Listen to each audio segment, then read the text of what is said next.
Hi, I'm Nate Gilbert, attorney in San Antonio, Texas. And if you are a real estate investor or a real estate owner and you've got a property that you are wanting to move into an LLC, or you've got a series LLC and you want to start moving property into it, this is how you do it. Okay, how do I transfer that property into the LLC?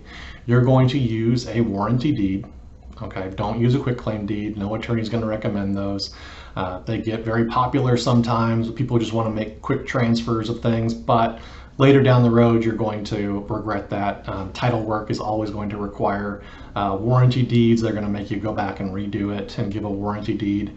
If you are moving it into your own property, you can use a warranty deed, but you just want to make sure that, number one, all the information is correct on the deed form. Okay, so make sure that that deed form is filled out correctly and accurately. It describes the property. You've got the right legal description. You've got easements recorded. If there's a deed of trust still on the property, so you've got mortgage or there's some kind of debt or lien, we need to make sure that that's referenced in the new deed when it moves over to the property, and make sure the right information is there. Also, the big thing with the series LLCs in Texas, and a lot of people kind of mess this up when they do it themselves, is moving it into the series LLC without using the actual series name. So if you've got, Texas Real Estate Series LLC, then it's just Texas Real Estate LLC, and you move it over into that thinking that you can have it in series 1, 2, or 3 without it being on the deed. And it's not the way to do it. You need to move it directly into that particular series. So the grantor is going to be you and your spouse, or just you or whoever it is that owns the property, moving it into that particular series. So it's going to be the grantor is you and your spouse, and the grantee is that series. So series 1 LLC, series of Texas Real Estate LLC, a Texas Series LLC. Make sure that all that information is correct, down to the comma, down to the right spaces in the right places. We want to make sure that that's done correctly and set up so that it's very, very clear.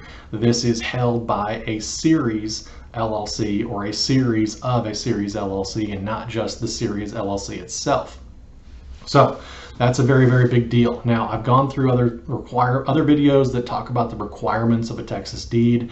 We've got those. As long as we've got the receipts for it, everything is ready to go.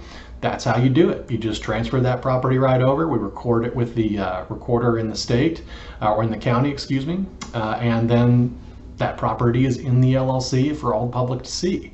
So transferring it in can be a very simple process once all the steps are taken, but we want to make sure that each of those steps are done correctly and in the right order. So if you've got any questions about that, reach out to your attorney.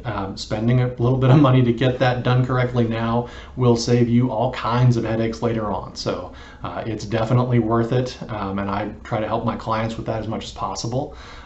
Sometimes they want to do it themselves, and I think that's great. But when we do this, it is something we want to make sure is handled correctly and done right the first time.